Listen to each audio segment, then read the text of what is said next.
मुझे आके कहते हैं जी आपको रेस्ट करना है। मैंने कहा जी रेस्ट करना है, किस चक्कर में रेस्ट करना है भाई? मैंने क्या किया? कहते हैं कि जी वो आपको बताते हैं। मैंने कहा वारंट? कहते हैं वो आपको सारा कुछ बताते हैं, लाएँ जी हैंडकफ। उन्होंने हैंडकफ ज़ाहिर है मंगवाए, मैंने हाथ आगे कर दिए, हथकड़ी लग गई। और मैं उस वक़्त यही सोच रहा था कि हथकड़ी ये मुझे लग रही है या इस पाकिस्तान के आईन और कानून को लग रही है, क्योंकि मुझे तो पता ही नहीं कि मैंने जुर्म क्या किया। मैंने कहा पता नहीं यहाँ ओबीएल ऑपरेशन चल रहा है यार, मतलब इतनी प्लानिंग, 25-30 लोग आ गए हैं और चंद उसमें ज़ाहिर वर्दी में हैं, बाकी सिविल कपड़ों में हैं। तो थोड़ा-सा जब आगे बढ़े हैं तो मुझे उसने ज़ाहिर है वो पूछना शुरू कर दिया गाड़ी में कि जी वो बताएँ आपका पासवर्ड क्या है? क्योंकि मोबाइल और लैपटॉप उन्होंने कमरे से उठा लिए। मैंने कहा ये आपको नहीं मिलना, ये आपको मैं क्यों दूँ पासवर्ड और लैपटॉप? रास्ते में मुझे वॉशरूम जाना था, मैं 1.5 घंटा रिक्वेस्ट करता रहा इनको, भाई साहब। मैंने कहा यार कहीं पे रोको, कहाँ कौन सा मतलब इतनी तुमने जाके काबुल फतह करना है, रोको कहीं पे, मैं वॉशरूम तो हो लूँ। नहीं, कहते हैं कोई नहीं, अभी आपको जगह आती है तो रोक लेते हैं। नहीं रोका, 1.5 घंटा गाड़ी ऐसे ही भगाते रहे। उन्होंने नहीं, हम जब जी13 में आए तो देन आई रियलाइज कि मैं तो ये तो एफआई इस्लामाबाद का ऑफिस है, क्योंकि मैं उस ऑफिस में कई दफा पहले गया और मैंने कहा मैंने कुछ किया या नहीं किया, ये तो स्टैब्लिश आपने करना है, लाखों रुपया तनख्वाह लेते हैं आप सरकार से, ये स्टैब्लिश आप करेंगे मेरा रोल कोई है या नहीं है सारे मामले में। लेकिन पासवर्ड मैंने नहीं देने। उसकी वजह ये है कि मैं तो कई चीज़ों पे काम कर रहा होता हूँ एक ही टाइम पे, तो मैं वो सारा एक्सपोज कर दूँ आपको, अपने सोर्सेज जो हैं उनकी ज़िंदगियाँ, नौकरियाँ, बाकी चीज़ें सारे में खतरे में डालूँ, ये नहीं होगा किसी सूरत भी। वो आइए मुझे कहता है कि शायद साहब अजे तक तो मैं प्यार ਨਾਲ गल कर रहा सा, ਮੈਨੂੰ आदत भी नहीं गाਲਾਂ ਕੱਢਣ ਦੀ ਤੇ ਨਾ ਕੁੱਟਣ ਦੀ, ਤੇ ਤੁਸੀਂ ਦੱਸ ਦਿਓ ਮੈਨੂੰ प्यार ਨਾਲ डील कर रहे हैं ਤੁਹਾਡੇ ਨਾਲ, तो ਤੁਸੀਂ ਦੱਸ ਦਿਓ। मैं क्या, रिजवान मेहदी उसका नाम है, असिस्टेंट डायरेक्टर।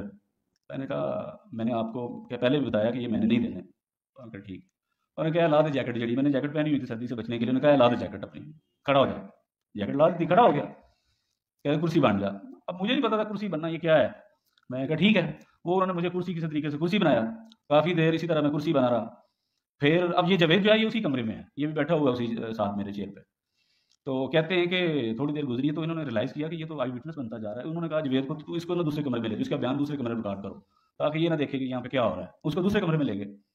मुझे थोड़ी देर बाद कहते हैं अब दीवार की तरफ मुंह करके हाथ ऊपर कर ले। मैंने कर लिया था दीवार के ऊपर अपना मुंह करके, तो हाथ ऊपर। काफ़ी देर ऐसे ही गुजर गई। मैंने कहा पासवर्ड आपको नहीं देने, मैंने पहले भी बता दिया आपको। तो मैंने इनको फिर वहाँ पे एक बात की, मैंने कहा देखो 3 या 4 थे वो। मैंने कहा मेहदी साहब एक काम करो, ਤੁਸੀਂ ना तिन्ने चारे आओ रज के मैनू आके कुटो और मेरी हड्डियां तोड़ो, पासवर्ड मैं तुम्हें नहीं देना किसी कीमत में, कम वट में पासवर्ड नहीं मिलेंगे आपको। उसके बाद इन्होंने, ये थोड़ी देर गुजरी है, दूसरा बल्कि इनको मैंने एक और बात वहाँ पे की, भाई साहब। मैंने कहा एक और मेरी बात आपने याद रखनी है, आपकी नौकरी 3-3 4-4 साल की है एडी साहब, मैं एफआईए 12-13 साल से कवर कर रहा हूँ, तो आपने क्या इन्वेस्टिगेशन करनी है इस केस की? मैं बच्चा हूँ, अगर मेरा कोई रोल है तो मैं आराम से बैठा हूँ, मैं कोई छुपा नहीं हूँ, मुझे एक एक चीज़ का पता है कि कब एफआईआर हुई, कब आपने एफबीआर के बंदों को उठाया और क्या आप उसको प्रेशराइज कर रहे हैं। तो मेरा अगर कहीं पे कोई रोल होता तो मैं आराम से बैठा होता, मैं कोई प्री रेस्ट नहीं मैंने कराई, कोई कहीं डाटा मैंने नहीं डिलीट किया, कुछ नहीं किया मैंने, ना छुपा हूँ। बल्कि जिस दिन उन्होंने मुझे उठाया उससे एक दिन पहले मैं एफआईआर लाहौर में सारा दिन बैठा हुआ था। तो मुझे, मैंने कहा क्या डर है या खौफ है? तो इवन जब रास्ते में ये बात, एक मैं और इंटरेस्टिंग आपको बताऊं कि जब आप हिम्मत करते हैं ना, और हिम्मत अल्लाह की तरफ से आती है, कम्युनिटी की सपोर्ट से आती है, वो तो आगे चल के मैं वो भी बताता हूँ आपको। रास्ते में इन्होंने मुझे एक बात की, इन्होंने कहा कि ਤੁਹਾਨੂੰ कितनी दफ़ा हथकड़ी लग रही है? मैं क्या ये तुम क्यों पूछ रहे हो गल? कहते हैं इसलिए कि तुम घबराए नहीं हो, परेशान नहीं हुए। मैंने कहा घबराना परेशान मैंने क्यों होना, मैंने कोई गलत काम किया है? तो उल्टा यानी जब आप हिम्मत करते हैं, आप हौसला रखते हैं और आप अगर अपना काम ठीक ईमानदारी से कर रहे हैं ना, तो फिर इनके पास रिट्रीट करने का और ऑप्शन ही कोई नहीं होता, फिर ये भाग जाते हैं। तो ये रास्ते में ये सारा सिलसिला शुरू हो चुका था। और जब अगले दिन आए हैं ना हम कोर्ट में, तो दैट वाज अनप्रेसिडेंटेड भट्ट साहब। अब मुझे नहीं पता, मैंने तो इनको जब इन्होंने गिरफ्तार कर मुझे ले गए हैं ना एफआईए के ऑफिस में, मैं तरले करता रिक्वेस्ट करता रहा हूँ ईडी को भी, अपने जो आईओ है, यार मेरी लॉयर से बात करा। कहता है कौन है तेरा लॉयर? मैं क्या, मियां अली इशफाक। कहता है अच्छा वो कि मैं तेरा लॉयर है, तो उसे करोड़ रुपया फीस लेंदा है। मैं क्या, ये जो है ना तोल नाप तोल एफआईआर वाले करते हैं, हम साफ ही नहीं करते। हमारा कोई ज़ाती ताल्लुक भी होता है, कोई रिलेशनशिप भी होता है किसी के साथ आपका, तो यानी कि ये पैसे आप तोलते हो।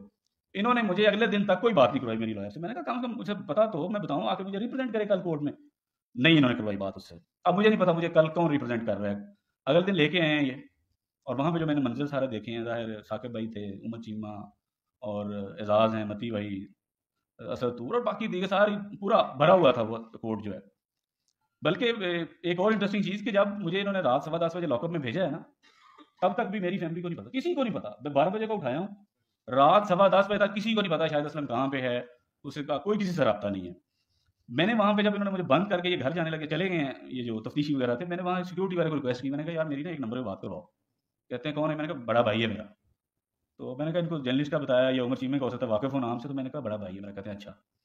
तो वो मैंने नंबर डायल किया तो चीमा साहब ने अटेंड नहीं किया। उनकी वालिदा काफ़ी बीमार थी, अभी भी बीमार है, हॉस्पिटल में है, अल्लाह उन्हें सेहत दे। आज भी वो इनकी एक फौतगी हो गई है, चीमा साहब को मुझे सुबह कॉल आई तो वो वहाँ पे गए हुए, शहर में नहीं, वगैरह वो ज़ाहिर यहाँ पे होते। तो मैंने उनको कॉल किया, उन्होंने अटेंड नहीं किया। 10-15 मिनट बाद वो भागा भागा आया, आके कहता है शायद साहब एक कॉल आई थोड़ी उसे नंबर, तो मैं क्या चेक करवाओ गल। अब उसने वो लॉकअप के बीच में जो जाली थी वहीं से उसने नंबर जो है ना, वो मोबाइलदार मुझे पकड़ाया नहीं, उसने स्पीकर ऑन किया, बात शुरू हो गई। चीमा साहब को मैंने बताया, चीमा साहब मुझे मैं एफआईए में हूँ और इधर लॉकअप में G13 में हूँ। कहते हैं अच्छा तुम्हें क्या हुआ, कैसे कैसे पकड़ के लाए, क्या वजह बनी, किस केस में। मैंने कहा अभी तो मुझे भी नहीं पता, लेकिन जनरल जो रिटायर्ड बाजवा हैं उनके मुताबिक पूछ रहे हैं कि वो उसने तुम्हारा क्या रोल है, डाटा तुमने दिया कि नहीं दिया। कहते हैं अच्छा। उसके बाद उन्होंने 10-25 पे ट्वीट की, तो फिर जाके पता चला कि शाहिद असलम उनको जो है एफआईए ने और कुछ नामालूम लोगों ने जो है उठाया और इस्लामाबाद शिफ्ट कर दिया। तो जब अगले दिन ये पेशी जब हुई ना, और आप सारों ने, गुलबाज भाई ने वहाँ मुझे पहले दिन रिप्रेजेंट किया, और उस दिन आपको पता है साकिब भाई, आपको पता है, विटनेस है आप, तो प्रोसिक्यूटर साहब क्या कह रहे थे कि इन पे अभी हमने ऑफिशियल सीक्रेट एक्ट भी लगाना है अभी, जिसकी सजाए मौत या उम्र कैद है।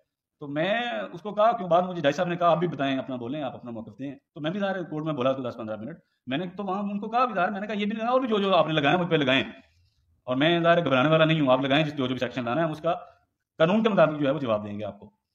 वो जब रिमांड होके वापस चले गए हम, इस कम्युनिटी का जो हम बात बार बार यहाँ पे हो रही है, कलेक्टिव अप्रोच या स्ट्रेंथ या यूनिटी या मुश्किल में एक दूसरे को साथ देना, विदाउट नोइंग के कौन का किसका क्या बैकग्राउंड है, कौन इलेक्ट्रॉनिक मीडिया से है, कौन प्रिंट से है, किसका किस चैनल से ताल्लुक है।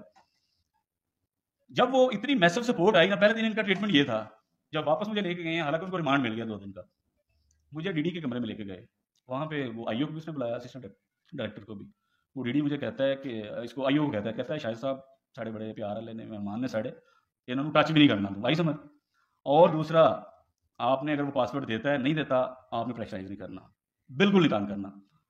तो मुझे कहता है कि आप बताएं कि आपको क्या चीज़ चाहिए, आपको घर से मैं कंबल मंगवा देता हूँ, गद्दा मंगवा देता हूँ, खाना मेरे घर से आ जाएगा, और मेरे ऑफिस में ही आपने सोना है, डीडी के कमरे में, आप लॉकअप में भी ना सोएं।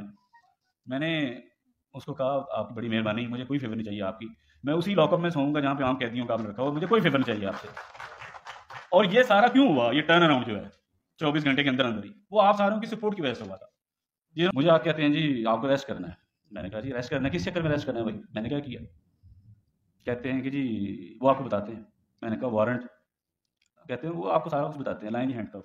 उन्होंने हैंडकफ ज़ाहिर है मंगवाई, मैंने हाथ आगे कर दिए, हथकड़ी लग गई। और मैं उस वक्त यही सोच रहा था कि हथकड़ी ये मुझे लग रही है या इस पाकिस्तान के आइन और कानून को लग रही है, क्योंकि मुझे तो पता ही नहीं कि मैंने जुर्म क्या किया। मैंने कहा पता नहीं यार ओबीएल ऑपरेशन चल रहा है यार, मतलब इतनी प्लानिंग, 25-30 लोग आ गए हैं और चंद उसमें ज़ाहिर वर्दी में हैं, बाकी सिविल कपड़ों में हैं।